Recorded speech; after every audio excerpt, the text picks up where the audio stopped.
In this video we are going to discuss about translatoric joint play.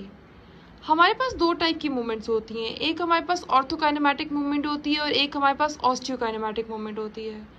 ऑर्थोकाइनेमैटिक movement जब भी ट्रांसलेटोरिक का word आता है या लीनियर वर्ड आता है या जॉइंट प्ले का वर्ड आता है तो इट इज़ ऑर्थोकाइनेमैटिक मूवमेंट।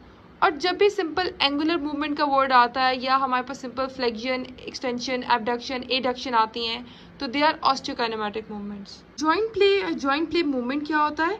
अब हमारे पास दो टाइप की मूवमेंट्स होती हैं, एक फिजियोलॉजिकल मूवमेंट्स होती हैं और एक एक्सेसरी मूवमेंट्स होती हैं। फिजियोलॉजिकल मूवमेंट जो normal flexion, extension, abduction, adduction होती हैं। अब उन फिजियोलॉजिकल जो मूवमेंट्स हैं उनको परफॉर्म करने के लिए साथ में डिफरेंट और मूवमेंट्स हो रहे थे जिन्हें हम एक्सेसरी मूवमेंट्स बोलते हैं, जो कि हमारे वॉलंटरी कंट्रोल के अंडर नहीं होती।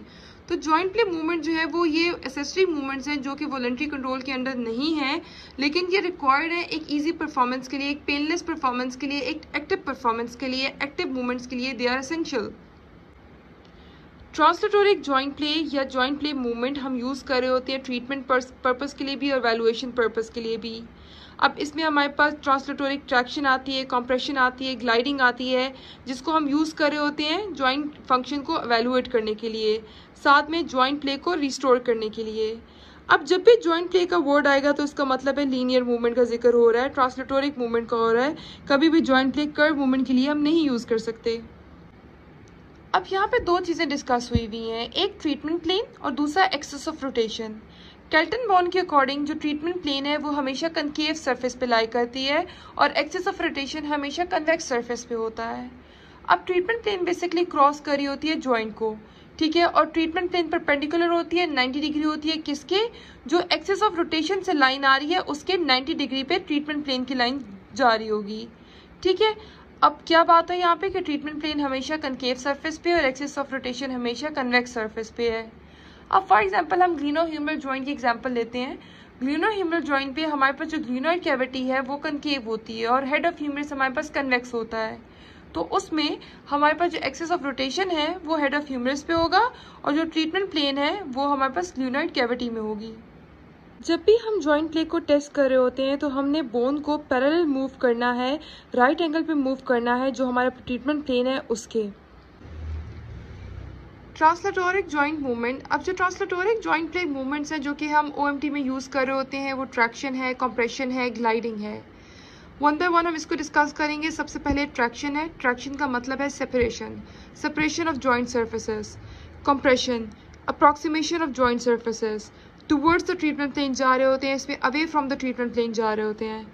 कंप्रेशन बेसिकली यूज़ कर रहे होते हैं हम एवेलुएट करने के लिए, एक्स्ट्रा आर्टिकुलर और आर्टिकल लीजन के दरमियान में डिफ्रेंशिएट करने के लिए यूज़ कर रहे होते हैं। थर्ड हमारे पास ग्लाइडिंग है। ग्लाइडिंग में हमने सरफेस को मूव करना है parallel to the treatment plane, ठीक है। ट्रैक्शन में away from the meet treatment plane जा रहे थे, कंप्रेशन में टुवर्ड्स द ट्रीटमेंट प्लेन जा रहे थे और ग्लाइडिंग में parallel to the treatment plane जा रहे हैं। जो ग्लाइडिंग हमारे पास है ट्रांसलेटोरिक ग्लाइडिंग, ये पॉसिबल है सिर्फ शॉर्ट डिस्टेंस तक की, क्योंकि जितने भी जॉइंट सर्फेसेज हैं वो परफेक्टली जो है वो लीनियर नहीं है, वो कर्व्ड है, ठीक है, जो परफेक्टली कॉन्ग्रुएंट नहीं है, जिसकी वजह से ये शॉर्ट डिस्टेंस तक ही हमारे पास ग्लाइडिंग पॉसिबल है। Next is determining the direction of restricted gliding. दो मेथड हैं जिससे हम रिस्ट्रिक्टेड ग्लाइडिंग को किसी भी जॉइंट की हम डिटर्मिन कर सकते हैं। एक ग्लाइड टेस्ट है और दूसरा केल्टन-बॉर्न कन्वेक्स कनकेव रूल है। ग्लाइड टेस्ट को हम डायरेक्ट मेथड भी बोलते हैं और कन्वेक्स कनकेव रूल को हम इनडायरेक्ट मेथड बोल रहे होते हैं। हम डिस्कस करते हैं ग्लाइड टेस्ट को, जिसे हम डायरेक्ट मेथड भी बोलते हैं। ग्लाइड टेस्ट में हम पैसिव ट्रांसलेटोरिक ग्लाइडिंग मूवमेंट प्रोवाइड करते हैं in the all possible direction, और उसके बाद हम डिटर्मिन करते हैं कि किस साइड पे जब हमने ग्लाइडिंग प्रोवाइड की है तो वहाँ हमें रिस्ट्रिक्शन मिली है। अब इस टेस्ट को हम ज़्यादा प्रेफर करते हैं। क्यों करते हैं? क्योंकि हमें एक्यूरेट इन्फॉर्मेशन दे रहा होता है डिग्री और नेचर के बारे में, जो रिस्ट्रिक्शन हमें मिली है उसकी, और साथ में हमें एंड फील्ड के बारे में भी बता रहा होता है। Second is Kelton-born convex concave rule और इनडायरेक्ट मेथड। इसमें सबसे पहले हमने दो चीज़ें देखनी है। पहले डिटर्मिन करना है कि कौन से जो बोन रोटेशन है वो हमारे पास डिक्रीज हो रही है। दूसरा देखना है कि जो मूविंग पार्टनर है, जो मूविंग जॉइंट पार्टनर है, वो कन्वेक्स है या कनकेव है। जब ये दोनों चीज़ें देख ली, इसके बाद हमने देखना है कि किस डायरेक्शन में जॉइंट ग्लाइडिंग डिक्रीज हो रही है, और ये हम किस तरह देखते हैं? By applying the convex concave rule.